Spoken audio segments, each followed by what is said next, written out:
Hari ini kita akan membicarakan soal EPS, Earning Per Share atau dalam bahasa Indonesia laba per saham.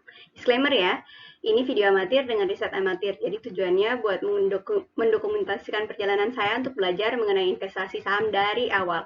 Jadi kalau ada yang punya masukan, silakan tulis di komentar. Apa yang saya kemukakan di channel ini jangan dianggap sebagai nasihat keuangan. Earning per share atau EPS dalam bahasa Indonesia adalah laba per saham. Dihitung dengan cara membagi laba total dengan jumlah saham yang beredar. Laba per saham ini saya pakai sebagai ukuran seberapa menguntungkannya perusahaan. Logikanya, semakin besar EPS-nya, perusahaannya makin bagus.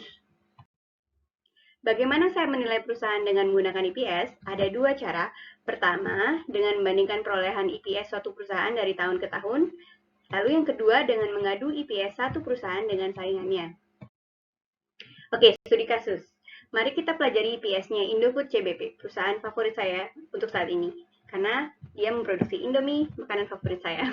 Perusahaan yang sedang saya incar juga untuk dibeli setelah saya punya cukup dana ya.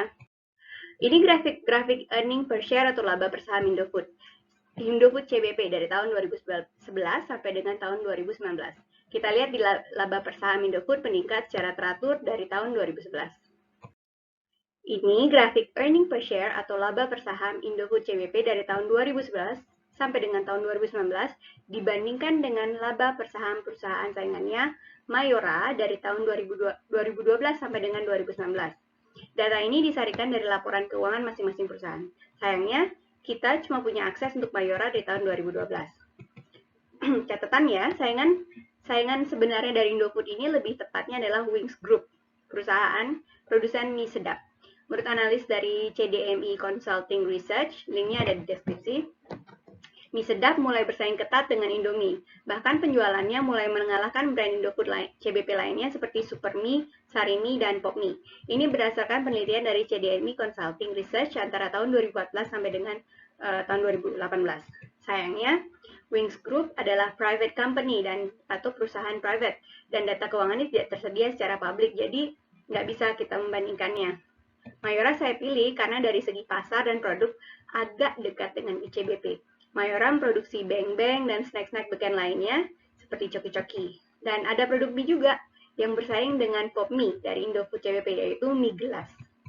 Di grafik di layar kita melihat kalau laba per saham Mayora juga meningkat secara teratur, walau angkanya masih jauh di bawah Indofood CBP.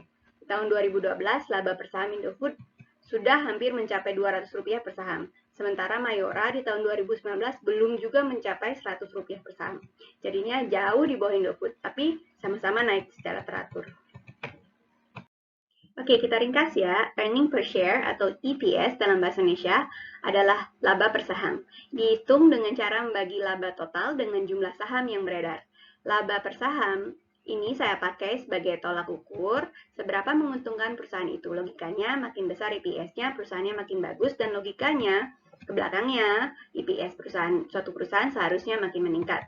Jadi kesimpulan video hari ini, laba saham Indofood CBP meningkat stabil dan labanya jauh di atas kompetitornya yaitu Mayora. Kali ini kita membahas satu aja ya, perusahaan lain yaitu Mayora. Lain kali mungkin kita bisa bandingkan dengan kompetitor lainnya.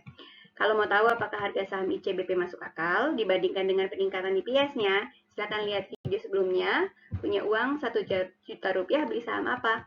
Dan koreksi dari video tersebut. Link ke kedua video ada di deskripsi. Oke, sekian video pendek kali ini. Makasih banyak sudah nonton. Bye!